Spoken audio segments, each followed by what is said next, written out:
Once again hello everyone. तो कैसे हैं आप सभी? आई होप आप सभी वेल अच्छे होंगे। तो जैसा कि आप जानते होंगे, आज हम रिवाइज करने वाले हैं halo alkane and hello risk के बहुत important lines 100% NCERT based short notes को हम रिवाइज करने वाले हैं, जो कि मेरा हैंड रिटन है।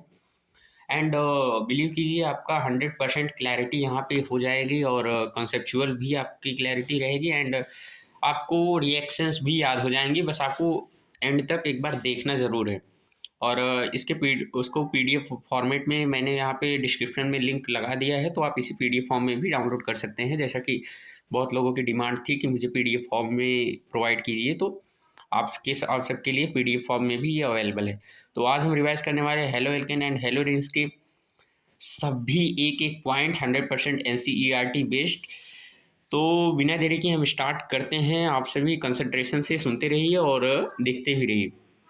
तो जैसा कि हम जानते हैं, हेलो एल्केन क्या होता है। एल्केन में हाइड्रोजन को एक्स से प्रतिस्थापित करने पर उत्पन्न यौगिक जो होता है वो एल्केन होता है। जैसा कि आप देख सकते हैं, सी अगर कोई एल्केन है जिसमें CnH2n अगर उसका फॉर्मूला है, उसमें से अगर हम कोई भी हाइड्रोजन को निकाल करके उसमें अगर हम एक्स को जोड़ देते हैं, एक्स का मीन यहाँ पे हेलोजन है। हेलोजन में आप जानते हैं फ्लोरीन, क्लोरीन, ब्रोमीन और आयोडीन हो सकता है।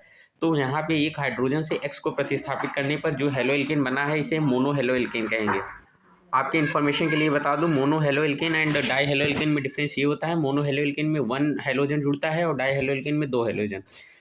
फॉर एग्जांपल यहाँ पे दिया है मेथेन। मेथेन में एक हाइड्रोजन को अगर हम एक हेलोजन से प्रतिस्थापित करते हैं तो यहाँ पे हमें हेलो मेथेन प्राप्त होता है, क्योंकि इसका आयुपैक नेम है।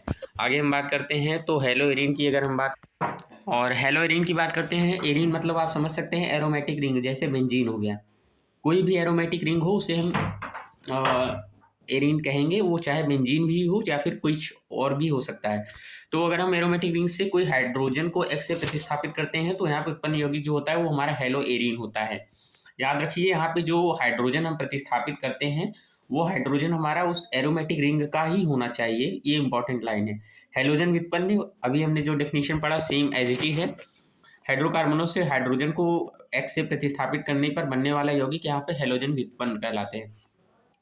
मीन्स चाहे हेलो एल्केन हो चाहे हेलो एरीन हो, अगर उसमें से आप हाइड्रोजन को प्रतिस्थापित करके एक्स को लगाते हैं, यहाँ पे एक्स का मीन ऑलवेज हेलोजन होगा, यहाँ पे याद रखिएगा आप। तो अगर हम किसी भी एल्केन या फिर हेलो एरीन से हम अगर हाइड्रोजन को प्रतिस्थापित करके वहाँ पे हेलोजन्स को जोड़ते हैं तो यहाँ पे जो यौगिक का कंपाउंड का निर्माण होता है वो हेलोजन व्युत्पन्न कहलाते हैं। फॉर एग्जांपल यहाँ पे दिया है एथेन से हम एक हाइड्रोजन निकाल के ब्रोमीन जोड़ते हैं तो यहाँ पे हमें ब्रोमो इथेन प्राप्त होता है। और कुछ चिकित्सीय रूप से उपयोगी जो हेलोजन व्युत्पन्न है, जैसे क्लोरमफेनिकॉल टाइफाइड के रूप में। टाइफाइड को आंत्र ज्वर भी कहते हैं, जैसे कि हमने बायो में पढ़ा है। जो टाइफाइड होता है वो हमें कॉज करता है छोटी आंत पे, जो जिसका मेन टारगेट रहता है। और क्लोरोक्विन की बात करते हैं मलेरिया के उपचार में। हेलोथिन जो होता है शल्य चिकित्सा में निश्चेतक, मीन्स तो आपका बेहोशी होता है। देखो एनसीईआरटी में ये वर्ड यूज किया है, तो ये वर्ड आपके एग्जामिनेशन और आपके किसी भी टेस्ट में भी आ सकता है, तो याद रखना। निश्चेतक मीन्स होता है बेहोशी। थायरॉक्सिन की बात करते हैं, इसके कमी से सामान्य गलगंड हो जाता है। आगे हम बिना टाइम वेस्ट किए हम आगे बढ़ते हैं। तो वर्गीकरण में हम जानते हैं कि मोनो अगर कोई भी एल्केन में अगर कोई भी हेलोजन लगा है, एक हेलोजन लगा है तो मोनो हेलो एल्केन कहेंगे। अगर 2 हेलोजन साथ में लगे हैं तो विशनल डाई हैलाइड। 3 हेलोजन है तो ट्राई हेलो एल्केन। एंड अगर एक कार्बन पर 2 हेलोजन लगे हैं तो हम उसे जेम डाई हैलाइड कहेंगे।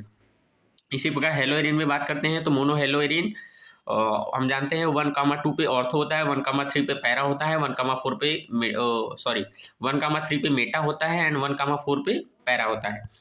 आगे हम चलते हैं तो हेलो एल्केनों की डिग्री बात करते हैं। तो आगे आपका आता है वर्गीकरण में वाइनिलिक हाइलाइट। सॉरी, यहाँ पे आपको थोड़ा कम दिख रहा होगा, बट मैं आपको वॉइस के द्वारा क्लियर कर दे रहा हूँ। वाइनिलिक हाइलाइट, वाइनिलिक हाइलाइट वो होता है जो कार्बन कार्बन जो डबल बॉन्ड से अगर कोई हेलोजन लगा हुआ है, मतलब अगर कहीं भी अगर आपको डबल बॉन्ड दिख गया है कार्बन कार्बन के बीच और उस डबल बॉन्ड वाले कार्बन से ही अगर कोई हेलोजन जुड़ा हुआ है, फॉर एग्जांपल यहाँ पे ब्रोमीन जुड़ा हुआ है या क्लोरीन जुड़ा हुआ है, तो उसे हम वाइनिलिक हाइलाइट कहेंगे। एलिलिक हाइलाइट की बात करते हैं, एज इट इज होता है, बट यहाँ पे क्या होता है जो डबल बॉन्ड की जो पड़ोसी मतलब डबल बॉन्ड के जो साइड वाला कार्बन होता है, अगर वो sp3 है और उससे कोई हेलोजन जुड़ा है तो एलिलिक हाइलाइट हो जाएगा। बेंजीलिक हाइलाइड में आपको एक चीज़ यहाँ पे नोटिस करना है कि बेंजीन रिंग पे कोई कार्बन लगा होना चाहिए, ऊपर एक्स्ट्रा कार्बन लगा होना चाहिए, और वो कार्बन sp3 होना चाहिए जिसपे एक हाइड्रोजन लगा हो, वो बेंजीलिक हाइलाइड हो जाएगा। डिग्री की बात करते हैं तो डिग्री वही जो कार्बन की डिग्री होती है वही हैलोजन की डिग्री यहाँ पे हो जाती है, मतलब हैलोजन जिस कार्बन से जुड़ा होता है उसकी डिग्री यहाँ पे हैलो एल्केन की डिग्री कहलाती है। हम बात करते हैं तो डिग्री आप कैसे निकालते हैं, आप जानते ही हैं कि इसमें हम टाइम ज़्यादा वेस्ट करेंगे नहीं, जैसे कि बहुत बेसिक नॉलेज है, आपको ऑलरेडी क्लियर होंगे। तो आगे हम बात करते हैं कुछ महत्वपूर्ण हाइड्रोकार्बन मूलक। For example methyl, ethyl, vinylic, n propyl, isopropyl, allylic. देखो इस चैप्टर में ये इंपॉर्टेंट ये हो जाता है कि आपको ये कॉमन नेम्स आपको आने चाहिए। ये छोटे छोटे नेम्स जो एग्जाम में हमारे पूछ लिए जाते हैं ये डायरेक्टली नेम वाइज दे दिए जाते हैं। जैसे यहाँ पे आइसोपेंटाइल का स्ट्रक्चर आपको नहीं, कई बार क्या 90% आपको आइसोपेंटिल ही दे देगा, तो आपको स्ट्रक्चर मालूम होना चाहिए, इसलिए आप बेसिक्स को क्लियर रखें। आई होप आप सभी को समझ में आ रहा होगा। एंड आगे अगर हम बात करते हैं तो यहाँ पे वर्गीकरण में n butyl, isopentyl, isobutyl and benzyl है, सेकेंडरी में ब्यूटाइल है एंड टर्शरी ब्यूटाइल। CX बंध की प्रकृति की बात करते हैं, मतलब कार्बन और हेलोजन बंध की जो प्रकृति होती है। हेलोजन मीन्स आपको फिर से रिमाइंड करा देता हूँ, fluorine, chlorine, bromine and iodine. तो हेलोजन व्युत्पन्नों में हम जानते हैं जो कार्बन होता है वो लेस इलेक्ट्रोनेगेटिव होता है और हेलोजन जो होता है वो हाई इलेक्ट्रोनेगेटिव होता है। तो हेलोजन क्या करेगा, वो इलेक्ट्रॉन को अपनी तरफ आकर्षित करेगा। जब इलेक्ट्रॉन को यह आकर्षित करेगा तो इसके ऊपर एक ऋणावेश चार्ज आएगा और कार्बन के ऊपर पॉजिटिव चार्ज आएगा, इसलिए ये प्रकृति ध्रुवीय होती है। आगे हम बात करते हैं, एक इम्पॉर्टेंट है, यहाँ से क्वेश्चन ज़्यादातर पूछ लिए जाते हैं। आबंध लंबाई, आबंध एंथैल्पी, द्विध्रुव आघूर्ण।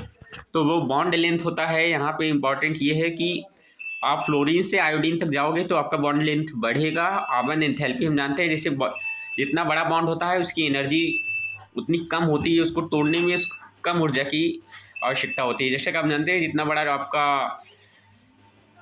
एग्जाम्पल तो आपको पता होगा यार, जितना बड़ा अगर आपके पास कोई पदार्थ है उसे तोड़ने में उतनी आसानी होती है। इसलिए जो आबंध एंथैल्पी, बॉन्ड एंथैल्पी मतलब बॉन्ड एनर्जी होता है, वो बॉन्ड लेंथ के व्युत्क्रमानुपाती होता है। और द्विध्रुव आघूर्ण की बात करते हैं, यहाँ पे आपको कुछ नहीं, mu equal to q into d होता है, बट आप फैक्ट की तरफ मत जाइए, यहाँ पे डायरेक्टली आप इसको लर्न कर लीजिए। सबसे ज़्यादा क्लोरोमीथेन का होता है और सबसे कम आपका होता है आयोडोमीथेन का, और ये आपको लर्न ही कर लेना है, आप कहीं भी इसे चिपका सकते हैं। तो हम फाइनली पहुंच चुके हैं हेलो एल्केन के निर्माण की विधि अर्थात विरेचन की विधि में। तो आई होप अभी तक आपको क्लियर होगा। अगर आपको कहीं पे डाउट आता है तो कमेंट सेक्शन में ज़रूर अपने डाउट को पूछ सकते हैं और आपको रिप्लाई ज़रूर मिलेगा, भले ही उसमें टाइम लगे बट आपको रिप्लाई ज़रूर मिलेगा। तो आगे हम बात करते हैं हेलो एल्केन के निर्माण की विधि, मेथड ऑफ प्रिपरेशन। देखो काफ़ी इंपॉर्टेंट हो जाता है यहाँ पे, इसकी 3 विधियाँ हैं। पहला तो देखो आपको लर्न करने का यहाँ पे सबसे सिंपल वे बताऊँ मैं आपको, तो सबसे पहले आपका फर्स्ट जो वे होना चाहिए ये कि कितने मेथड्स हैं। जैसे यहाँ पे हेलो एल्केन के निर्माण की 3 विधियाँ हैं, एल्कोहल द्वारा एंड हाइड्रोकार्बनों द्वारा एंड हैलोजन विनिमय विधि द्वारा। तो हम एल्कोहल द्वारा देखते हैं, हम अगर किसी हम एल्कोहल की रिएक्शन हम इन यौगिकों से, जैसे HX से, HX में HI, HBr, HCl, ये तीनों में से कोई हो सकता है, बट याद रखें HF जो होता है वो हाई, मतलब उसके पास हाई एनर्जेटिक एलिमेंट होता है, वो कंपाउंड बन जाता है, इसलिए वो रिएक्शन नहीं करता है। तो HCl, HBr और HI को हम यूज कर सकते हैं HX के साथ। याद रखना है यहाँ पे HI के स्थान पे हम पोटेशियम आयोडाइड मतलब KiS3PO4, NaIS3PO4 का यूज कर सकते हैं। HBr के साथ हम NaBrS2SO4 का भी प्रयोग कर सकते हैं HBr के प्लेस पे, या फिर हम कंसनट्रेशन HCl के साथ अगर हम एनहाइड्रेट JDNCl2 ले लें। वन ऑफ द इम्पॉर्टेंट है लुकास अभिकर्मक भी इसे कहते हैं हम। अगर हम किसी HCl concentrated HCl सांद्र HCl hydrogen chloride के साथ अगर हम एनहाइड्रेट JDNCl2 को ले लें तो इसे हम लुकास अभिक्रमक करते हैं। और देखो अभी इसका सेम फंडा मैं बताता हूँ, अभी आप रिजेंट पे ध्यान दीजिए। अगर PCl3, PCl5, red phosphate Br2 या फिर SOCl2 डार्जिन प्रकरण। हाँ, तो आगे हम बात करते हैं, अगर इन सभी रिजेंट में से अगर कोई भी रिजेंट देख लो तो सिंपली हमें बिना कुछ देखे इसमें डायरेक्टली हमें OH के स्थान पे हमें उस हैलोजन को प्रतिस्थापित कर देना है। मीन्स आप समझ सकते होंगे, समझ गए होंगे अभी तक ये इसका फंडा क्या है। इन सभी रिजेंट में प्रेजेंट OH को हटाओ और एक हैलोजन को लगाओ, इसका सेम फंडा है। अगर आपको थोड़ा मैकेनिज्म जानना है तो यहाँ पे यार डायरेक्टली देखिए अल्कोहल क्रिएशन HX के साथ करवाते हैं तो यहाँ पे H2O निष्कासित होता है, X जाके वहाँ पे लग जाता है। तो HX की अम्लीय सामर्थ्य की बात करते हैं हम, जैसा कि जानते हैं अम्लीय सामर्थ्य कौन ज़्यादा तेज हाइड्रोजन त्याग करेगा, जिसकी बंध ऊर्जा कम होगी, जो जल्दी टूटेगा, तो जल्दी टूटता आपका पोटेशियम हाइड्रोजन आयोडाइड है। तो इसलिए यहाँ पे अम्लीय सामर्थ्य का क्रम ये हो जाएगा, मतलब जो जल्दी से H+ दे देगा वही हमारा एसिडिक नेचर को ज़्यादा शो करेगा। तो लुकास अभिक्रमक का प्रयोग 1 डिग्री, 2 डिग्री और 3 डिग्री अल्कोहल को पहचानने में भी किया जाता है। काफ़ी इंपॉर्टेंट है, याद रखना। रिएक्टिविटी और अभिक्रियशीलता ऑफ लुकास रिएजेंट। लुकास अभिक्रमक की जो क्रियाशीलता होती है वो 3 डिग्री में अधिक होती है, फिर 2 डिग्री, देन 1 डिग्री। मीन्स आप याद रखना है, जो 3 डिग्री होते हैं वो तुरंत धुंधलापन देता है, 2 डिग्री लेट और 1 डिग्री सबसे लेट, मीन्स बहुत लेट देता है। आगे हम बात करते हैं जो डाल्टन प्रक्रम होता है वो एल्कोहल के निर्माण की सर्वश्रेष्ठ विधि होती है। बहुत इंपॉर्टेंट लाइन दिया हुआ है NCERT में, क्योंकि यहाँ पे डायरेक्टली जो गैस उत्पन्न होता है वो SO2 एंड HCl, ये दोनों गैस के फॉर्म में उत्पन्न होते हैं, और जो प्राप्त होता है हमें प्रोडक्ट वो एक शुद्ध एंड प्योर प्रोडक्ट होता है। एक बात आपको बता देता हूँ, अगर आपको क्वालिटी अभी भी लो लग रही है तो आप वीडियो की क्वालिटी बढ़ा लो यार, आपके लिए काफ़ी इंपॉर्टेंट चीज़ चल रहा है। तो हम अभी यहाँ पे पहुँचे थे SOCl2। Method of preparation of हम हेलो एल्केन की बात कर रहे हैं, हम एल्कोहल द्वारा देख रहे हैं। एल्कोहल में हमने कई रिजेंट्स के बारे में पढ़ लिया, जैसे कि HX के साथ, और डाल्टन प्रक्रम एंड लुकास अभिक्रमक भी देख लिया।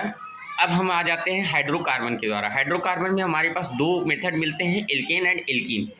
तो एल्केन वाला तो हम पढ़ ही चुके होंगे, जैसे आप भी पढ़े होंगे कि एल्केन के द्वारा हम किसी एल्काइल हैलाइड का अगर हम फॉर्मेशन करते हैं तो उसके लिए हमें कुछ नहीं बहुत ज़्यादा यार, मतलब जैसे कि हमने एल्केन की रासायनिक अभिक्रिया में पढ़ा था मोनोहेलोजिनेशन। तो यहाँ पे देखिए इंपॉर्टेंट ये हो जाता है, अगर आपको कहीं भी हीट दिया हुआ है या HME प्रकाश दिया हुआ है, हीट दिया हुआ है, या फिर और कोई मतलब ऐसा रिजेंट दिया हुआ है जो इसके ताप को बढ़ाए, मतलब रिएक्शन को अग्रसर करे, तो यहाँ पे हमें मोनोहेलो एल्केन का प्रोसेस यहाँ पे फॉलो करना है। मीन्स यहाँ पे केवल एक हैलोजन को ही हमें लगाना है और एक को HX के साथ में बाहर निकाल देना है, फॉर एग्जांपल। और यहाँ बात करते हैं, यहाँ पे कार्बोकेटायन यहाँ पे निर्माण होता है, इसलिए इस अभिक्रिया की जो क्रियाशीलता होती है वो कार्बोधनायन की स्टेबिलिटी की होती है। अभी मैं आपको बताऊंगा आगे कि कार्बोधनायन की स्टेबिलिटी किस पर डिपेंड करती है, काफ़ी डिटेल वे में बताऊंगा, तो आप पेशेंस रखिए। और यहाँ पे देखते हैं मोनोहेलोजिनेशन के दौरान अलग अलग प्रकार के कार्बन होंगे, उतने टाइप्स के उत्पाद बनेंगे। ये मेरा ट्रिक है कि अगर आप मोनोहेलोजिनेशन कर रहे हैं, जैसे कि हमें ये ट्रिक 11th में बताया गया है, तो जितने अलग अलग प्रकार के आपके पास वहाँ पे कार्बन होंगे आपके अभिक्रमक में, मीन्स 1 डिग्री, 2 डिग्री, 3 डिग्री, जितने अलग अलग प्रकार के होंगे वहाँ पर जाके हेलोजन लगेगा और उतने टाइप के प्रोडक्ट बनेंगे। एल्कीनो के द्वारा बात करते हैं, एल्कीनो के HX के योग द्वारा हम जानते हैं। HX में आप याद रखना HF नहीं ले सकते, HCl, HBr या फिर HI ले सकते हैं, इसकी उपस्थिति में हम करवाते हैं। तो यहाँ पे रिएक्शन में बहुत सिंपल वे है, यहाँ पे ये बॉन्ड टूटता है और यहाँ पे एक जगह हाइड्रोजन लगता है, एक जगह पर हेलोजन लगता है। याद रखना अभी ये वो रिएक्शन नहीं है जहाँ पे हम डाई हेलोजिनेशन करते हैं, ये मोनो हेलोजिनेशन की रिएक्शन है। तो हम एल्काइल हैलाइड के निर्माण की दूसरी विधि में, हाइड्रोकार्बन में हम एल्कीनो की विधि पढ़ रहे हैं। एल्कीनो में 2 विधियाँ हम पढ़ते हैं, पहला HX के योग, दूसरा H2 का योग। तो हम HX में हमने पढ़ लिया कि इसका रिएक्शन कैसे होता है, इसमें कार्बोधनायन का निर्माण होता है और ये कार्बोधनायन की स्टेबिलिटी इसकी अभिक्रियाशीलता होती है। तो मैकेनिज्म बात करते हैं, तो जिस डबल बॉन्ड के कार्बन पे, देखो इस यहाँ पे ट्रिक है, जिस डबल बॉन्ड पे कार्बन पे आप हाइड्रोजन जोड़ोगे उसके जो पड़ोसी कार्बन होगा उस पर पॉजिटिव चार्ज आएगा, और जिस पर पॉजिटिव चार्ज आएगा उस पर आपका निगेटिव हैलाइड जो होता है, मतलब हेलोजन होता है, वो आके लग जाएगा। तो यहाँ पे सिंपल वे है। हम बात करते हैं यहाँ पे मार्कोनिकॉफ और एंटी मार्कोनिकॉफ का यूज कर सकते हैं। मार्कोनिकॉफ मतलब जहाँ पे H ज़्यादा होगा वहाँ पे H जाएगा, जहाँ पे X कम होगा वहाँ पे, जहाँ पे H कम होगा वहाँ पे X जाएगा। मीन्स आप ऐसे याद रख लो यार, अगर सेम टाइप का कोई एलिमेंट है या फिर यार जिनकी वाइब मैच करती है वो सेम, मतलब वो साथ सज जाते हैं, ऐसा समझ लो आप। तो हाइड्रोजन जहाँ पे ज़्यादा होगा वहाँ पे हाइड्रोजन जाएगा, ये मार्कोनिकॉफ रूल का देता है। और उसके बाद जो हेलोजन है वो जहाँ हाइड्रोजन कम होगा वहीं पे जाएगा डबल बॉन्ड के पास। तो आपको आई होप मार्कोनिकॉफ क्लियर हो गया। एंटी मार्कोनिकॉफ की बात करते हैं, तो यहाँ पे देखिए anti Markovnikov same as it is होता है। इन्हीं रिजेंट में अगर हम पेरोक्साइड का यूज़ कर लेते हैं, जैसे हम H2O2 या फिर बेंजोइल पेरोक्साइड का, तो यहाँ पे ये उल्टा हो जाता है, मीन्स मार्कोनिकॉफ का उल्टा हो जाता है। आगे हम बात करते हैं तो H2 के योग से, अगर हम किसी एल्कीन की रिएक्शन हम H2 हेलोजन से करवाते हैं, रीजेंट याद रखिए काफ़ी इंपॉर्टेंट है, यहाँ पे अगर टेम्परेचर दे देगा तो अलग रिएक्शन होगी और ये रीजेंट्स देंगे तो अलग रिएक्शंस होंगी।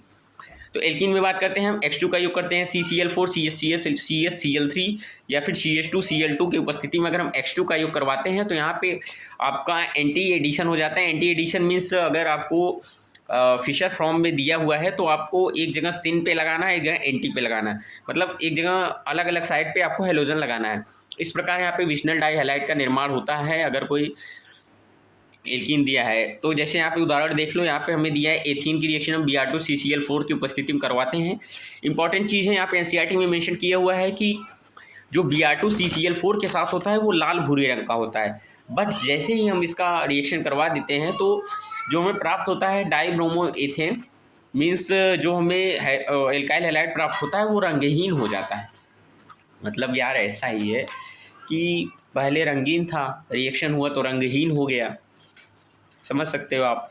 एक इम्पॉर्टेंट नोट है कि अगर यही मैंने आपको पहले बताया कि अगर यही सेम रिएक्शन अगर हम हीट की उपस्थिति में करवाते हैं तो मोनोहेलोजिनेशन हो जाएगा। यहाँ पे एक हाइड्रोजन को प्रतिस्थापित करेगा, ना कि डबल बॉन्ड को डिस्ट्रॉय करेगा। काफ़ी इंपॉर्टेंट लाइन है, यहाँ से क्वेश्चन बन सकते हैं। और ये CCl4 आ जाए तो ये इसका टारगेट रहता है डबल बॉन्ड को तोड़ेगा और वहाँ पे 2 हेलोजन को लगाएगा। थर्ड विधि हम आगे, अभी तक हमने एल्काइल हैलाइड के निर्माण की 2 विधियाँ पढ़ ली हैं। पहला एल्कोहल द्वारा, दूसरा हो गया हाइड्रोकार्बन द्वारा। हाइड्रोकार्बन में हमने एल्केन द्वारा एंड एल्कीन द्वारा पढ़ लिया है। अब थर्ड हमारा आ रहा है हेलोजन विनिमय विधि। तो जैसा कि मैं आपको बता दूं, ये मेरे हैंड रिटेन शॉर्ट नोट्स हैं, काफ़ी इंपॉर्टेंट एंड परफेक्शन वे में मैंने इसको बनाया है।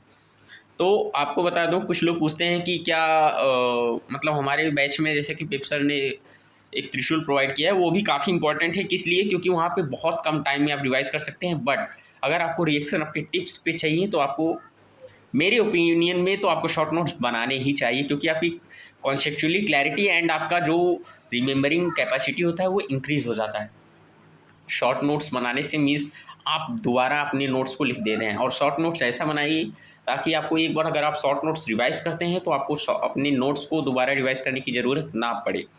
तो आइए हम थर्ड विधि की बात करते हैं, हेलोजन विनिमय विधि, जिसमें आता है स्वार्ट्ज रिएक्शन एंड फिंकलस्टाइन। रट लो भाई, 2 रिएक्शन आते हैं हेलोजन विनिमय में, Swarts reaction and Finkelstein. Swarts reaction की अगर हम बात करते हैं तो यहाँ पे जो हमें एल्काइल हैलाइड यूज होगा वो या तो यहाँ पे हेलोजन में या तो ब्रोमीन होगा या तो क्लोरीन होगा। याद रखना, ना तो फ्लोरीन होगा ना तो आयोडाइड होगा।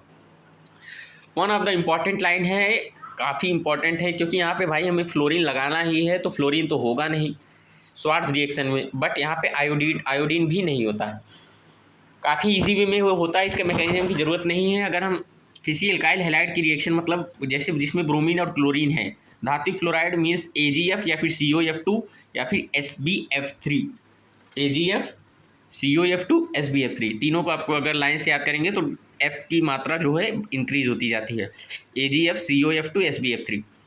तो हमें प्राप्त होता है जो फ्लोरो एल्केन प्राप्त होता है। अगर हम आगे बात करते हैं फिंकलस्टाइन की, तो अगर हम किसी एल्काइल हैलाइड जिसके पास ब्रोमीन या क्लोरीन है ओनली, उसकी रिएक्शन अगर हम सोडियम आयोडाइड और शुष्क एसीटोन से करवाते हैं, NaI और शुष्क एसीटोन, तो यहाँ पे बहुत इजी वे में केवल आयोडीन जो होता है वो एक्सचेंज हो जाता है। तो आई होप आपको यहाँ तक समझ में आ गया होगा। और फाइनली हमने method of preparation of alkyl halide को कंप्लीट कर लिया है। तीनों विधियाँ हमने एकदम परफेक्ट वे में 100% NCERT बेस्ड में रिवाइज कर लिया है। अगर आपको यहाँ तक कोई डाउट आता है तो आप ज़रूर बता सकते हैं। आगे हम बात करते हैं, जो डाई एसीटोन होता है वो क्या करता है ना, NH का अवक्षेपीकरण कर देता है, मतलब इसका पीपीटी के रूप में ये प्राप्त होता है। तो इससे क्या होता है, अबक्रिया जो होती है वो आगे की तरफ डिस्प्लेस हो जाती है, मीन्स आगे की तरफ प्रतिस्थापित हो जाती है। तो यहाँ पे हमने तीनों मेथड को क्लियर कर लिया है। अब हम थोड़ा स्पीड बढ़ाएंगे, क्योंकि आप जैसा कि जानते हैं कि मैं ज़्यादा एक्सप्लेन कर रहा हूँ, और इतनी एक्सप्लेनेशन की ज़रूरत भी नहीं है अगर आपने पहले पढ़ा है। तो एल्काइल हैलाइडों की भौतिक गुणधर्म की बात करते हैं, फिजिकल प्रॉपर्टीज़ में अगर हम बात करते हैं, भौतिक अवस्था की बात करते हैं, तो निम्नतर जो एल्काइल हैलाइड होते हैं वो गैस होते हैं, उच्चतर मुलायम ठोस होते हैं। रंग की बात करते हैं, हेलो एल्केन रंगहीन होते हैं, बट एल्काइल ब्रोमाइड और आयोडाइड क्या होते हैं, वो वायुमंडल में जो मतलब हमारे एटमॉस्फेयर में अगर हम इनको खुला छोड़ दें तो ये O2 से रिएक्ट कर लेते हैं और रंगीन हो जाते हैं। अंतराणविक बल की अगर हम बात करते हैं तो हेलोएल्केन ध्रुवीय प्रकृति के होते हैं, जैसे कि मैंने आपको ऑलरेडी बताया। तो इनके में द्विध्रुव मीन्स कीसम बल या वंडरवाल बल पाया जाता है। तो अगर हम थोड़ा सा यहाँ पे चर्चा करेंगे हम वंडरवाल बल के बारे में भी। वंडरवाल बल्स क्या होते हैं, वो अंतराणविक बल होते हैं। इनमें आता है हाइड्रोजन बल, द्विध्रुव बल, प्रेरित द्विध्रुव बल एंड विसरण बल। सबसे ज़्यादा यहाँ पे स्ट्रॉन्ग जो होता है हाइड्रोजन बल, एंड फिर ये मतलब यार आपको याद होने चाहिए ये सब पॉइंट्स। तो बॉइलिंग पॉइंट की अगर हम बात करते हैं, ये चाहे जो दुनिया का कंपाउंड हो उसका बॉइलिंग पॉइंट इन तीनों पर जरूर डिपेंड करता है। मीन्स इंट्रामोलिक्यूलर फोर्स के अनुक्रमानुपाती, अणुभार के अनुक्रमानुपाती, देन ब्रांचिंग के व्युत्क्रमानुपाती। और इनको हम क्रम वाइज देखते हैं। पहले हम अंतराणविक बल चेक करेंगे, देन हम मॉलिक्यूलर वेट, देन ब्रांचिंग। अंतराणविक बल कैसे निकालते हैं? ऐसे नहीं निकालते हैं कि हम एल्केन की कंपैरिजन हम एल्काइल हैलाइड से कर ले। हम ऐसे करते हैं, अगर किसी हम एल्केन को एल्केन में मिलाते हैं तो हमें जो प्राप्त होगा सेम है तो विसरण बल प्राप्त होगा। किसी अगर हम एल्काइल हैलाइड को एल्काइल हैलाइड के साथ मिलाते हैं तो वहाँ पे हमें द्विध्रुव बल प्राप्त होता है, मतलब डाइपोल फोर्स जो होता है प्राप्त होता है। और एल्कोहल को एल्कोहल में बदलते हैं, मिक्सिंग करते हैं तो हाइड्रोजन बॉन्ड प्राप्त होता है। तो काफ़ी इंपॉर्टेंट एंड एनसीईआरटी का लाइन है यहाँ पे सोल्यूबिलिटी के बारे में, उनकी हेलोजन की, एल्काइल हैलाइड्स की। ये ध्रुवीय प्रकृति होने के बाद जल में अल्प विलेय होते हैं, क्योंकि समझो आप ध्रुवीय हैं तब भी जल में अल्प विलयशील हैं। इनकी प्रकृति कार्बनिक विलायकों में घुलनशील होती है। काफ़ी इंपॉर्टेंट है। अगर हम बात करते हैं इनके रासायनिक अभिक्रिया की, तो दो देखो, यहाँ निर्माण की 3 विधियां हैं, रासायनिक विधियां भी 3 हैं, ऐसा आप याद कर सकते हैं। तो हम बात करते हैं हेलोएल्कीन की रासायनिक अभिक्रिया में नाभिक स्नेही प्रतिस्थापी अभिक्रिया आता है, आपका न्यूक्लियोफिलिक सब्स्टिट्यूशन रिएक्शन आता है, और विलोपन अभिक्रिया एंड धातु के साथ अभिक्रिया। नाभिक स्नेही प्रतिस्थापी अभिक्रिया में 2 आते हैं, SN2 SN1। विलोपन में आता है एलिमिनेशन, धातु के साथ आपका आता है सोडियम से और मैग्नीशियम से। मीन्स यार वही वोल्स रिएक्शन और आपका RMGX वाला जो रिएक्शन होता है वो आ जाता है। तो विलायक की अगर हम बात कर लेते हैं थोड़ा, विलायक जो होते हैं 2 प्रकार के होते हैं, अध्रुवीय, ध्रुवीय। अध्रुवीय में आते हैं CCl4, NHN, NF10, benzene, toluene, carbon सब ऑक्साइड।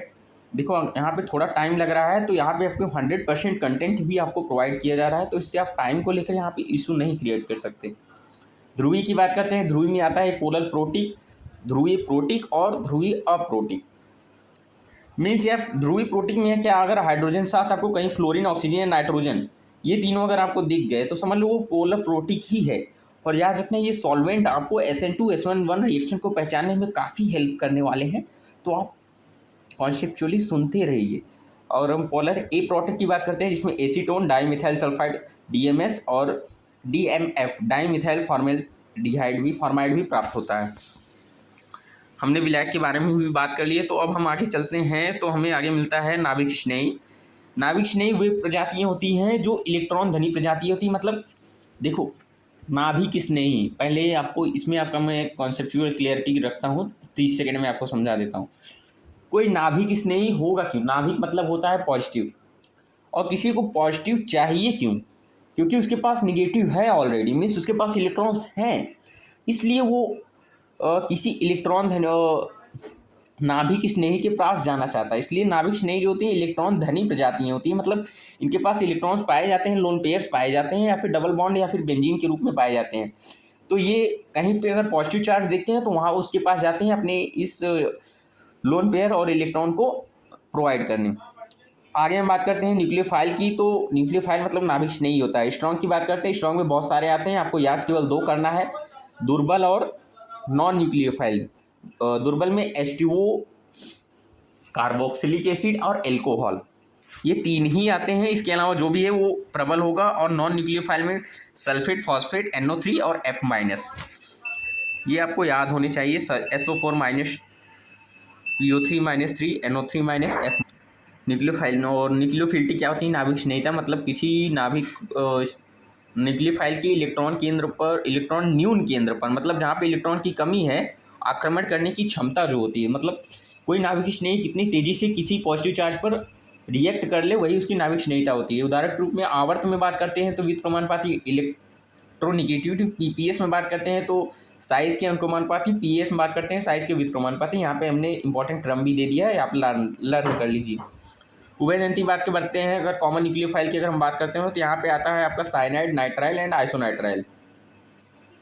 दो आते हैं, मीन्स साइनाइड एंड नाइट्राइल आते हैं, याद रखना। नाभिक स्नेही प्रतिस्थापी प्रिय बात करते हैं, यहाँ पे सबसे पहले हम पढ़ने वाले SN2 रिएक्शन जो होती हैं, मतलब नाभिक स्नेही प्रतिस्थापित द्विआणुक अभिक्रियाएं। यहाँ पे मैंने मैकेनिज्म को भी ऐड कर दिया है ताकि कन्फ्यूजन दूर रहे।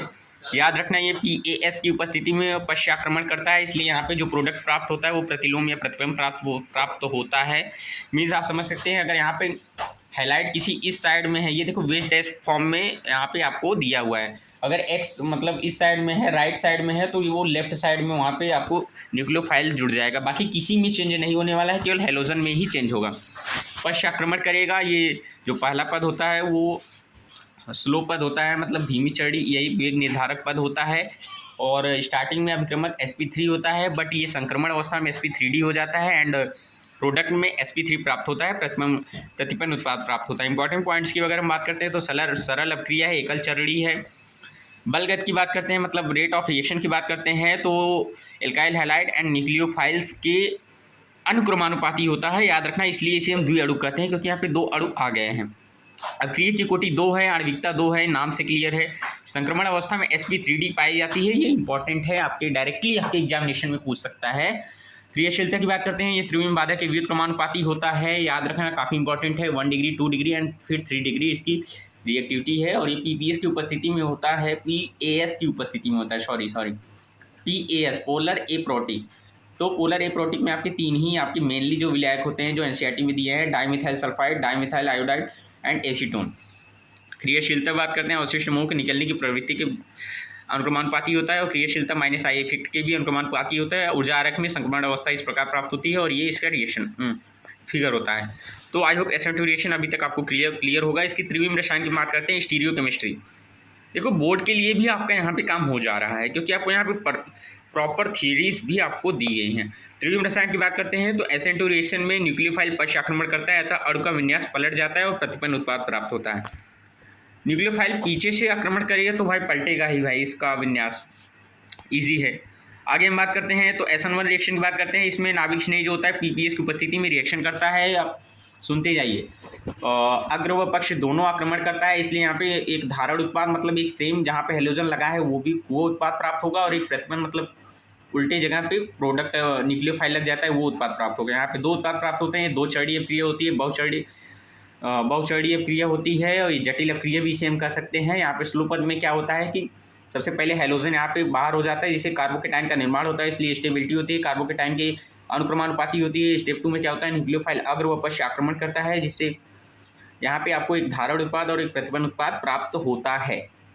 जटिल अपक्रिया है रासायनिक बल की, यहाँ पे याद रखना केवल एल्काइल हैलाइड पर ही निर्भर करती है। आणविकता एक कोटि 1 होती है, दुर्बल नाभिक स्नेही का उपयोग किया जाता है, एल्कोहल जल व carboxylic acid. PPS polar protic solvent का यूज होता है। यहाँ पे SN1 रिएक्शन न्यूक्लियोफाइल की भूमिका निभाता है, अतः इन अपक्रिया में विलायक अपघटन भी कहते हैं।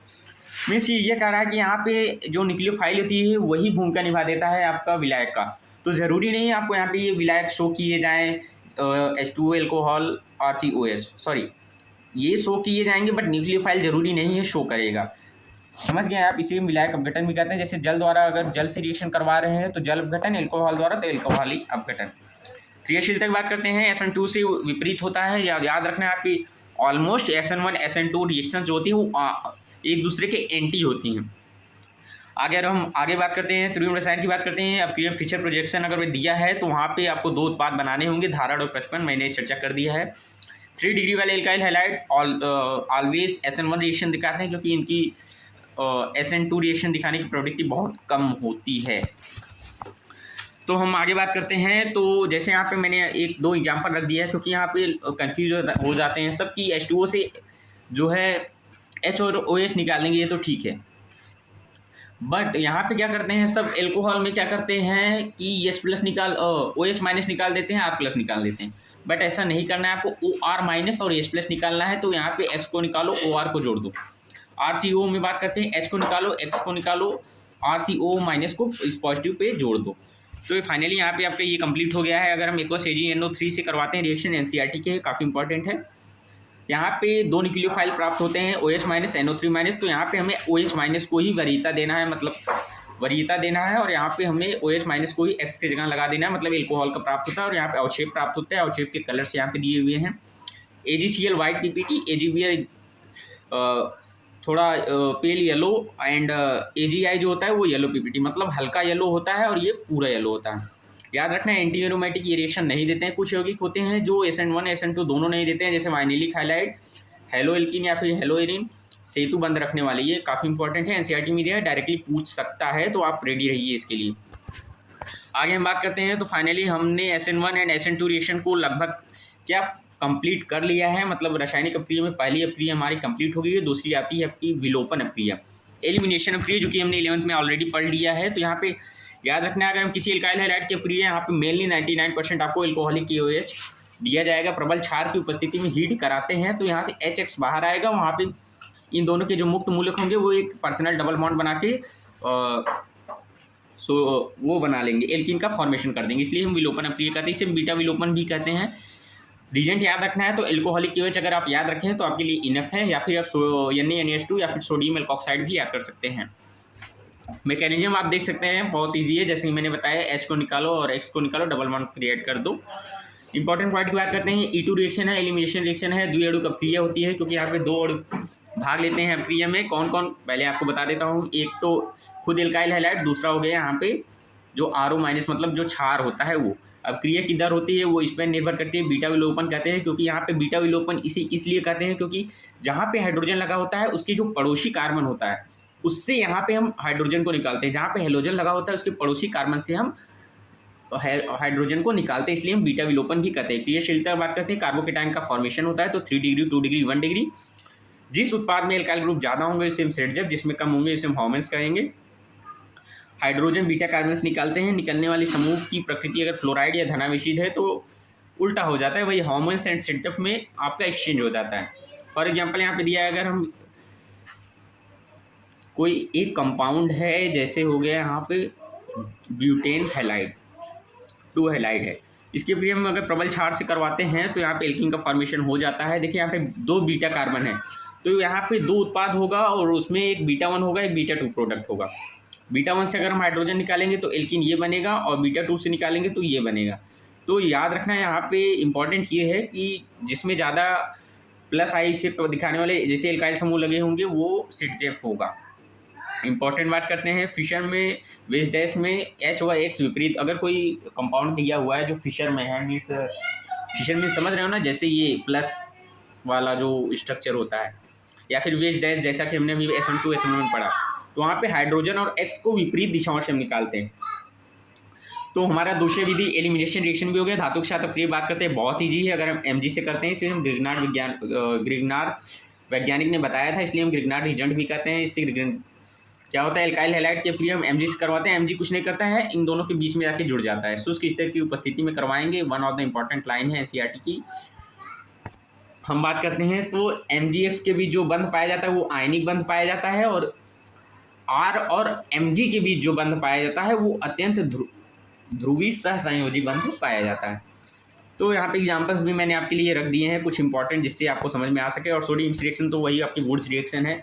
इसमें करना क्या है, अगर किसी एल्काइल हैलाइड के अप्रिय सोडियम से शुष्क स्तर की उपस्थिति में करवाते हैं तो यहाँ से हाइड्रोजन निकलेगा। यहाँ पे 2 मोल लेते हैं, यहाँ पे शो नहीं करता बट 2 मोल लेते हैं हम। तो क्या होता है, यहाँ पे 2 एल्काइल समूह पे आपके मुक्त मूलक आएंगे, वो मुक्त मूलक एक बॉन्ड बना लेंगे, जिससे यहाँ पे डबल, अगर देखिए यहाँ पे अभिक्रमक में अगर सिंगल कार्बन है तो आपके उत्पाद में डबल कार्बन प्राप्त होंगी, आपको याद होना चाहिए। मुक्त मूलक मैकेनिज्म और आयनिक मैकेनिज्म, इसके 2 मैकेनिज्म होते हैं। हम यहाँ पे मुक्त मूलक पढ़ते हैं। तो अगर हम बात करते हैं 1,2 अगर डाई हैलाइड है सोडियम से करवाते हैं तो एल्कीन प्राप्त होता है, 1,3 है तो साइक्लोएल्केन प्राप्त होता है। मैंने आपके लिए एग्जाम्पल भी रख दिया। तो जैसा कि आप समझ सकते हैं, और हमने आपको एकदम कॉन्सेप्चुअली क्लैरिटी के साथ हेलो एल्कीन्स की भौतिक properties, chemical properties and method of preparation and all important points and all important mechanism को फिनिश करा दिया है ऑलमोस्ट 34 मिनट्स में। सो आज के इस सेशन में हम केवल हेलो एल्केन रखने वाले हैं। नेक्स्ट सेशन हमारा जो आएगा वो 10 ऑलमोस्ट 10 से 12 मिनट का ही होने वाला है, जिसमें हम हेलो एरिन्स को भी कंप्लीट कर देंगे। बट आज की पीडीएफ में आपको ये दोनों कंबाइंड फॉर्म में मिल जाएंगे। आपको ये पीडीएफ यहाँ पर डिस्क्रिप्शन लिंक में आपको लिंक प्रोवाइड किया गया है, यहाँ से आप डाउनलोड कर सकते हैं। तो कैसा लगा सेशन आप ज़रूर बताइएगा, क्योंकि यहाँ पे आप जानते हैं आपके लिए इतना टाइम निकाला है और अपना ये इम्पॉर्टेंट शॉर्ट नोट्स भी आपको प्रोवाइड कर दिया है मैंने, जैसा कि आप लोगों की डिमांड थी। यहाँ पे हेलो एरिन्स को भी मैंने लगा दिया है, तो आपको कंप्लीट चैप्टर के यहाँ पे शॉर्ट नोट्स मिल जाएंगे। जैसे हम यहाँ पे जो हेलोजन व्युत्पन्न है, उन सभी हेलोजन व्युत्पन्न के एनसीईआरटी से मैंने सभी पॉइंट्स को ढूंढ कर इंपॉर्टेंट पॉइंट्स को यहाँ पे ऐड किया है, तो काफ़ी आपके लिए इजी एंड हेल्पफुल हो जाएगा। और कैसा रहेगा सेशन जरूर बताइए। आप लाइक और शेयर भी कर दीजिएगा एंड सब्सक्राइब तो ज़रूर भी कर दीजिएगा।